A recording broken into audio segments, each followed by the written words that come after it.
We begin what's trending with a flood of reactions on social media to new reports that 20 people are now in captivity after the notorious terrorist Bello Turji attacked the Gajit community in the Sabon Birni local government area of Sokoto State.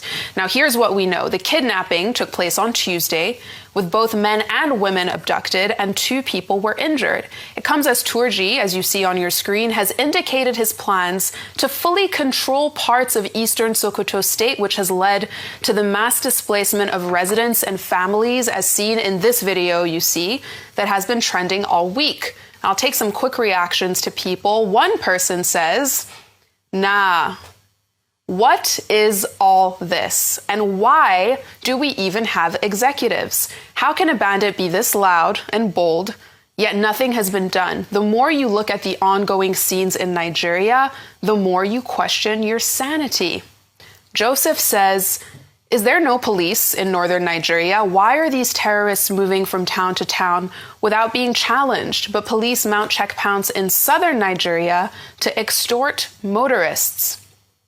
Meanwhile, disturbing new pictures are circulating on social media that show the release of 17 people of different ages, all abducted from the Evangelical Church Winning All in Ayetoro Kiri of Kogi State. Now, according to the National Public Secretary of the Communities Development Association, 3 people were released on Monday, with an additional 14 released on Tuesday. And as you can see in these new pictures, it's mostly elderly people, young kids who had been in captivity since the 14th of December, when 30 of them were kidnapped during a service. Now, according to the association, this was very much a community effort that led to bringing these people back safely, saying that they worked with families of the people who were abducted, community leaders. And a lot of the people are saying, you know, why is there such a vacuum when it comes to security and police presence in these states? Where is everyone? Rufai, I'll start with you. And that's exactly what we're saying. I would rather we are bringing people back home, releasing people, showing that the government cares, rather than spend that money, billions on lobbying. Okay, look at it now. Part of the terms and conditions, please, Vimba, read in that lobbying contract for us, please. I just want you to read one part. To be able to talk about the things we are doing to safeguard the Christian communities in it. Does this story show that we are safeguarding the Christian community? People, Christians, were abducted in a church since 14th of December. They had to do community effort to bring them back. No government.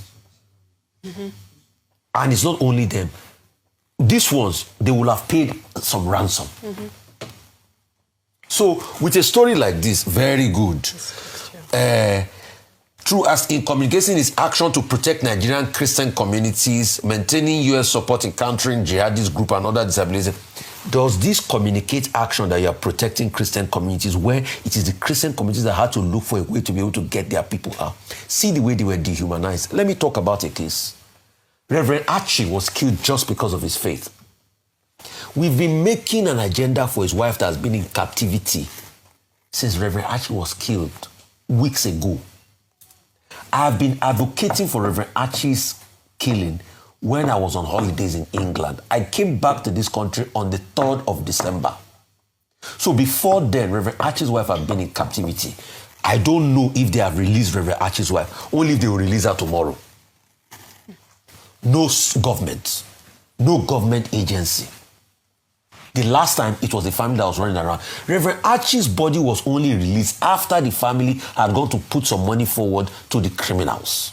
Reverend Archie was picked up in his home. So does this, rather than doing all of this, why don't we capitalize or focus on how we can solve the problem? I was reading in African Reports, as regards this lobbying thing, that one lawyer was paid $5,000 just to write a letter to some American, what is it called, senators or something. $5,000 to write a letter. Well, a lawyer deserves his wages. I'm not saying they don't deserve their wages, Dr. But I'm not arguing that the lawyer doesn't deserve their wages. I'm just stating empirical facts. But see the sad reality. So I think it's time for us to look within.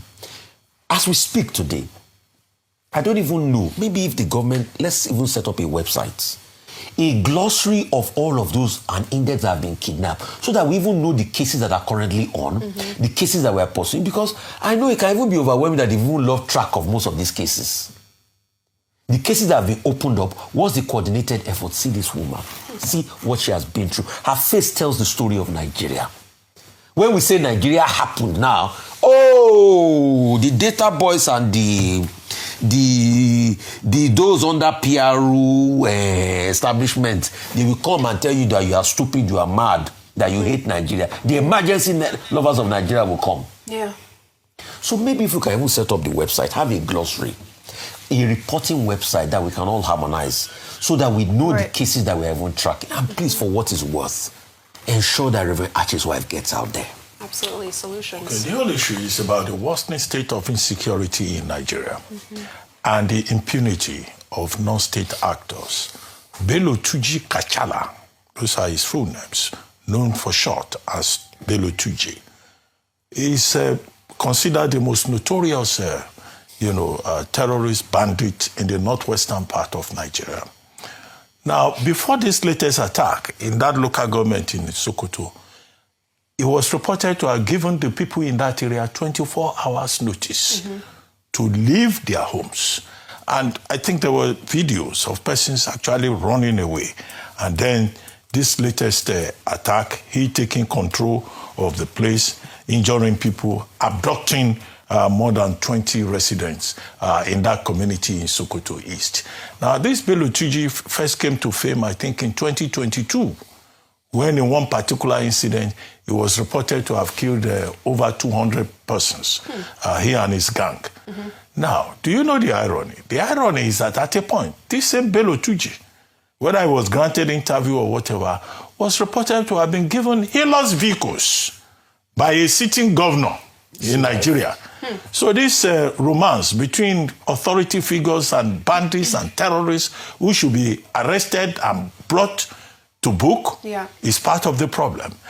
Now, I think in that same northwestern axis of Nigeria, whether it was Bello Tuji or somebody, there was an arrangement to even give him a chieftaincy title by a community.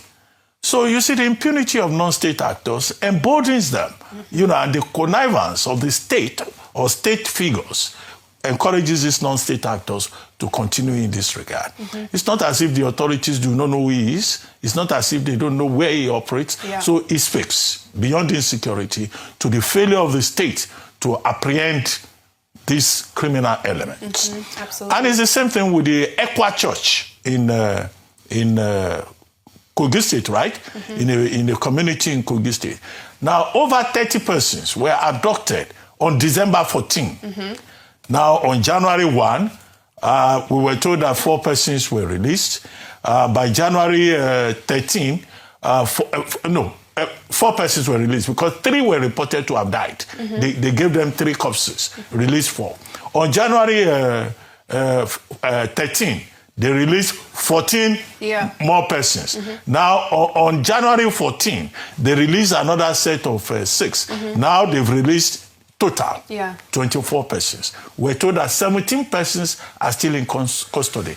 And all of this as a result of the effort of the Community Development Association and the families. You ask yourself again, where are state agents? That's the question. Where are the people who have a constitutional obligation to protect Nigerians? And that's why it looks helpless, whether the victims are, Christians or they are Muslims. We're under siege, but the only good story there is that the Minister of Defense now says they are setting up new training depots, one in Ebonyi State and some elsewhere, to scale up, the Nigerian government living up to its responsibility. We will comment on it when we see the results, and we will say, well, the state authorities have woken up and they are no longer jollofing and pepper souping with bandits and terrorists. Yes.